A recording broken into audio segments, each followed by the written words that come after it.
Mesdames et messieurs, bonsoir. Merci de vous joindre à nous pour ce nouveau numéro de l'échiquier international en direct de Al 24 News. Cap sur Raza, Raza l'oublié, qui vit ses pires années après 2 ans de génocide. Vient alors le cessez-le-feu, comme si vous voulez une bouffée d'oxygène aux Razaouis. Mais c'était sans compter avec la malice sioniste, un plan de paix qui finalement ne vaut que pour celui qui l'a proposé. Les Razaouis continuent, eux, de souffrir leur martyr et bien sûr de partir en martyr. Les taux se resserrent de plus en plus et chaque jour est compté autour de ces Razaouis cantonnés, parqués dans cette enclave où ils n'arrivent ni à respirer, ni à manger, ni à boire, ni même à trouver une vie décente. Que cherche-t-on à faire des Razaouis aujourd'hui et quel plan machiavélique leur prépare-t-on si tel est le cas réellement lorsqu'on sait que de hauts responsables sionistes ont parlé à plusieurs reprises d'un départ ou du fait de sortir les Razaouis de l'enclave. Tout de suite, les développements.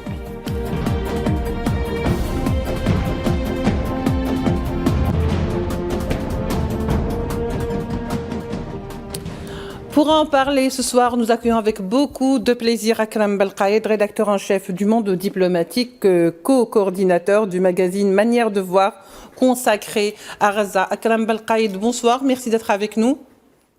Bonsoir, merci pour l'invitation.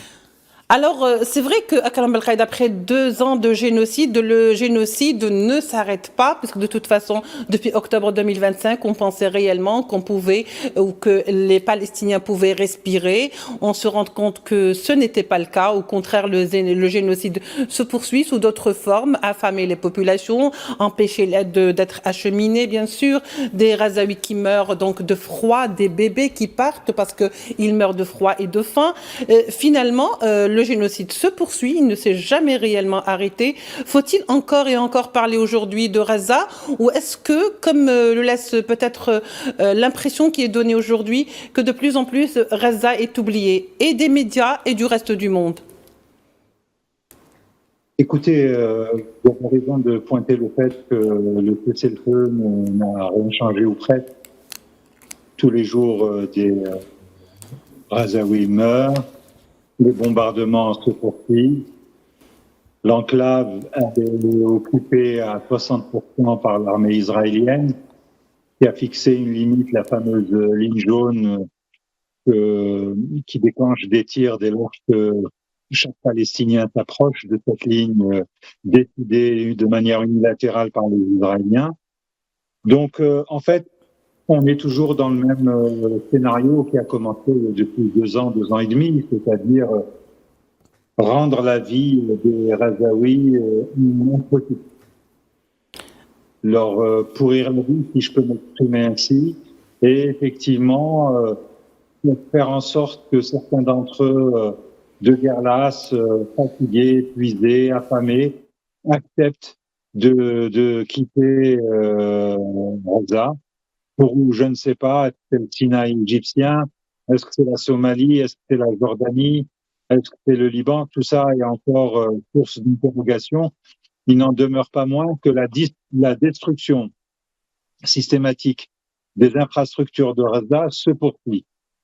C'est-à-dire que même les bâtiments qui ont échappé au bombardement, oui, même les maisons individuelles qui ont échappé au bombardement, tout ça est en train d'être détruit de manière systématique.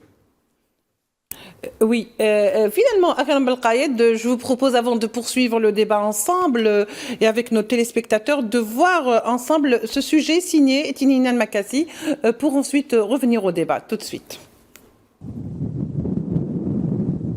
À Raza, le génocide ne se mène pas seulement par les bombardements. Il se déploie aussi dans l'organisation méthodique de la survie impossible. Donc le déplacement forcé et définitif des populations razaouis constitue l'ultime objectif. Le déplacement forcé de la population palestinienne, présenté comme une mesure humanitaire ou sécuritaire, constitue en réalité l'un des instruments centraux de la destruction sociale de l'enclave. Déplacer, c'est déjà déraciner. Déplacer sans retour possible est une épuration ethnique programmée, d'autant plus que le droit au retour est déjà au cœur des revendications palestiniennes depuis la Nakba en 1948. Depuis le début du génocide le 7 octobre 2023, les habitants de Raza sont sommés de fuir de zone en zone dans un espace pourtant clos, assiégé, privé de ressources vitales, puis encore sous blocus depuis 2007. Depuis l'entrée en vigueur du cessez-le-feu, l'entité sioniste n'a pas cessé. Les bombardements, les tirs ciblés dans plusieurs régions de l'enclave, sans citer les lignes jaunes sionistes, dont les tentations de les transformer en frontières permanentes sont de moins en moins timides. Cette stratégie n'est ni accidentelle ni improvisée. Elle s'inscrit dans une longue histoire coloniale où l'expulsion, la fragmentation territoriale et la précarisation extrême servent un objectif politique clair: rendre la présence palestinienne impossible sur les terres palestiniennes. Face à cela, le discours dominant des puissances occidentales se réfugie dans une neutralité feinte en appelant à la retenue pendant que l'étau se resserre non seulement sur Raza mais aussi sur la Cisjordanie occupée où les nouvelles colonies sont de plus en plus nombreuses.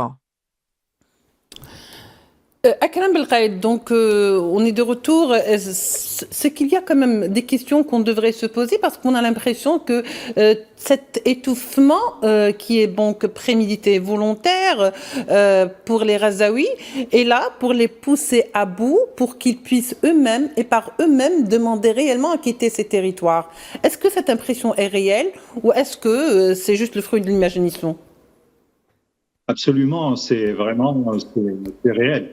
L'idée est d'écœurer les populations, c'est de les inciter à partir, c'est de les inciter à se regrouper peut-être dans un territoire encore plus petit et de gagner du territoire sur Raza, c'est-à-dire que on va modifier la géographie de l'enclave, comme vous avez dit, de la bande de Raza, et de faire peut-être des enclaves, des petits territoires qui seraient clôturés et qui ne seraient pas sans rappeler les Bantoustans à l'époque de l'Afrique du Sud de l'apartheid. Vous savez, c'était des territoires où on entassait les Noirs et dont ils n'avaient pas le droit de sortir. Donc, Raza va donner des petits Raza, si j'ose dire, toujours sous la surveillance des armées israéliennes. Alors, il y a un plan de paix, soi-disant, qui s'est mis en place, mais on voit bien que ça n'arrête pas la machine de destruction. Et face à tout ça, les Palestiniens ont toujours opposé une résistance, je dirais, humaine et passive, ce qu'on appelle en langue arabe « somo », c'est-à-dire se résister coûte que coûte, quelles que soient les circonstances. Dans le même temps, on peut comprendre qu'un père de famille qui doit lutter pour sa famille, si demain on lui propose d'aller refaire sa vie dans le Sinaï égyptien ou dans tout autre pays, il est possible que certains Palestiniens de guerre-lasse, fatigués, mal nourris, malades, mal soignés, se décident à partir. C'est la stratégie qui est en place en ce moment. Oui, au fait, c'est une sorte de piège dans lequel sont pris aujourd'hui les Razaouis, les survivants de ce génocide qui continuent donc à subir ce génocide qui ne s'arrête pas. Justement, il n'y a pas plus tard qu'il y a 48 heures, c'était hier, je pense, que un responsable, soi-disant, entre guillemets, humanitaire sioniste, aurait donc fait des déclarations sans vouloir le nommer. Il aurait dit que, bien sûr, on va ouvrir les passages, mais quand on parle de passages, il n'y a pas que des entrées, c'est-à-dire en parlant de l'entrée de l'aide humanitaire, il y a aussi également sorti. Les Palestiniens ou les Razaouis devraient peut-être sortir le temps de reconstruire Raza. C'est ça aussi le piège. Écoutez, c'est un vrai piège. Et puis, on sait très bien qu'il y a aujourd'hui à la tête des États-Unis un promoteur immobilier qui voit le problème aussi en termes de promotion immobilière. Il l'a déjà dit, il a parlé de Riviera, d'équivalent de la Côte d'Azur française. Et donc, il y a de gros intérêts qui sont en train de se jouer. C'est vrai que la position de Raza est magnifique au niveau de la mer Méditerranée. Donc, il y a des appétits aussi de promoteurs immobiliers qui imaginent pouvoir prendre le contrôle de la bande côtière, en tout cas d'une partie, pour construire des hôtels, des parcs, ou que sais-je encore. Et tout ça sans demander aux Palestiniens leur avis. Je rappelle que officiellement, aujourd'hui, il y a une espèce de conseil de la paix créé ex nihilo par Donald Trump auquel se sont joints une vingtaine de pays, qui prétend décider de l'avenir des Gazaouis et de dicter ses instructions à un gouvernement transitoire palestinien qui est composé, je crois, d'une quinzaine de personnes qui, de toutes les façons, ne sont pas encore autorisées à s'installer à Gaza et qui n'auront le droit que d'appliquer ce qu'on va leur dire de faire. C'est une situation néo-coloniale. C'est un nouveau colonialisme. Et tout à l'heure, j'entendais dans le reportage ma consoeur dire que c'est la même chose que depuis, enfin, la question des réfugiés depuis 1948. Moi, je dirais que c'est même plus tôt. Ça a commencé plus tôt avec la grande révolte palestinienne des années 30. Et j'espère que mes compatriotes algériens pourront voir le film Palestine 1936 d'Anne-Marie Jassir, qui vraiment montre comment ce sont d'abord les Anglais qui ont commencé à appliquer des méthodes et des politiques de nettoyage ethnique, de transfert de population au profit des colonies, à l'époque des colonies sionistes. Israël n'existait pas encore, donc c'était les colonies sionistes au profit des colons contre les populations, notamment rurales palestiniennes. Oui. Et il y a quelque chose de très pernicieux qui est en train de se tramer, on va le dire comme ça, parce que dans ce plan de paix finalement proposé par Trump, on parle de tout, on parle de clauses, mais on ne parle jamais des Palestiniens. Ils n'existent pas. Finalement, ils sont où les Gazaouis? Quelle place leur réserve-t-on? Est-ce que vraiment le fait de les pousser dans leur dernier retranchement vers la mer, ou si vous voulez vers les sorties de Rafah, c'est-à-dire vers les points de passage pour qu'ils puissent sortir, aller vers le Sinaï, parce que c'est aussi l'un des plans qui est envisagé. Est-ce qu'on n'est pas en train de faire une stratégie qui donc s'apparente à celle de l'exode de 48 pour ne pas aller plus loin, comme vous le disiez tout à l'heure? Oui, écoutez, à Reza, d'abord, il faut rappeler à nos téléspectateurs que Reza, la bande de Reza, c'est un territoire artificiel, hein, ça ne correspond à aucune entité historique. Reza est une ville millénaire, mais il n'y a jamais eu un pays avec le contour de Reza qu'on connaît aujourd'hui. Tel qu'il est défini aujourd'hui, oui, tout à fait. Voilà, et Reza, donc cette bande de Reza, c'est déjà 80% de la population, c'est déjà des réfugiés. C'est des gens qui ont été chassés en 48 et en 67. Parce que il y a la Nakba de 48, mais il y a aussi la Naksa de 1967. Oui. Après la défaite des armées arabes. La guerre des 6 jours. C'est le même scénario qui se poursuit aujourd'hui.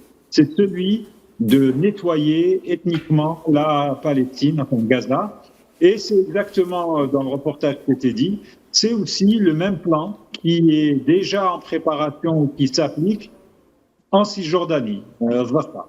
C'est-à-dire que vous avez aujourd'hui des villages bédouins, donc ce sont des Palestiniens en Cisjordanie qui sont chassés de leur village.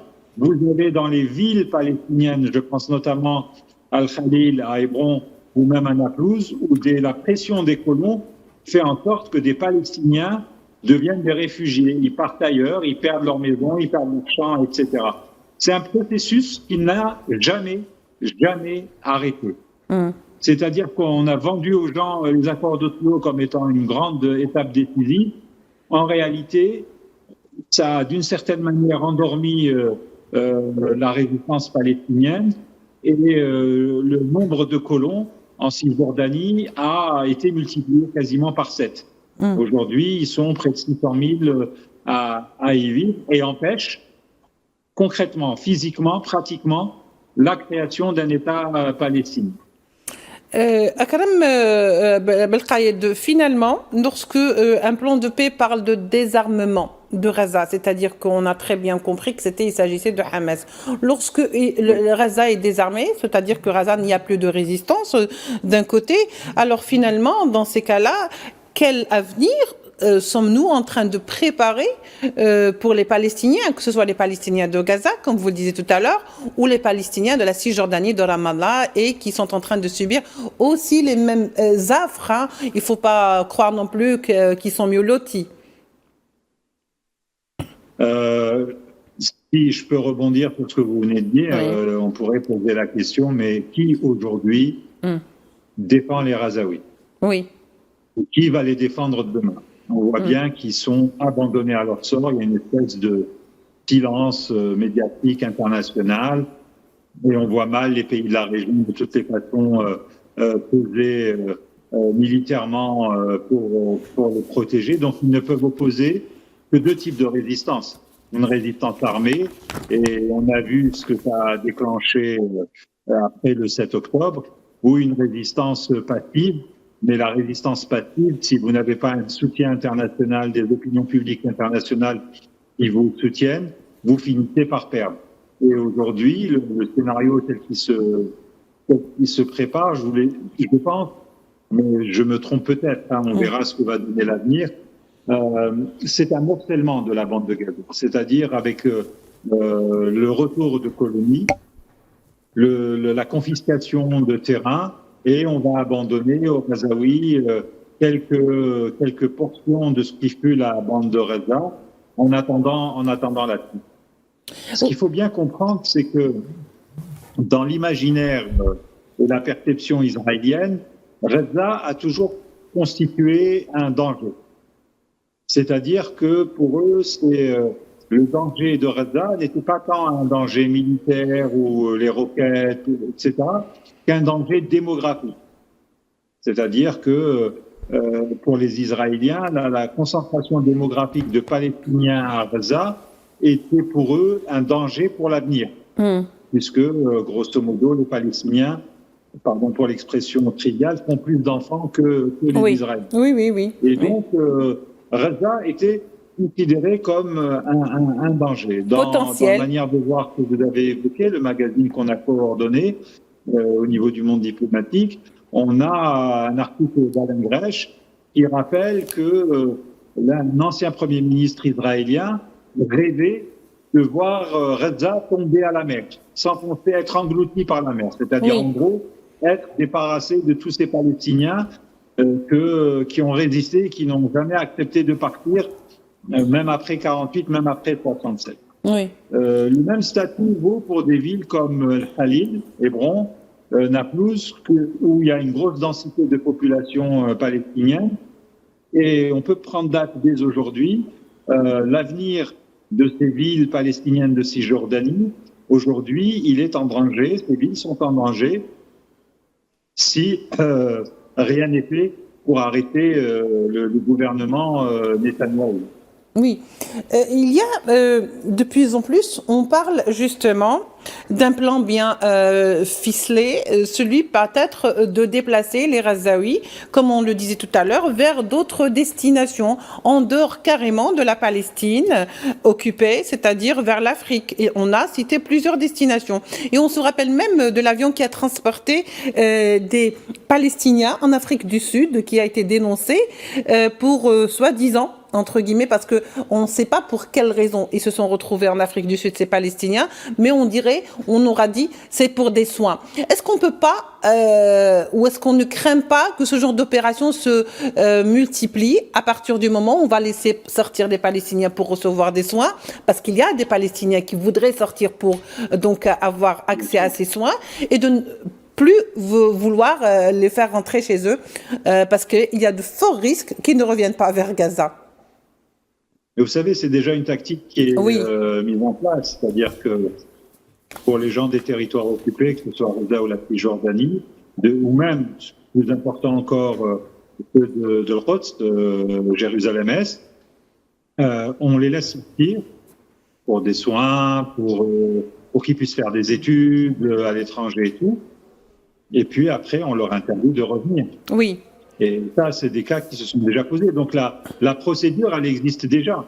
Et donc la grande incertitude, c'est bon, vous pouvez expulser une vingtaine, une trentaine de personnes en les laissant aller soigner ou respirer à l'étranger, mais c'est quand vous décidez de le faire avec des dizaines de milliers de personnes.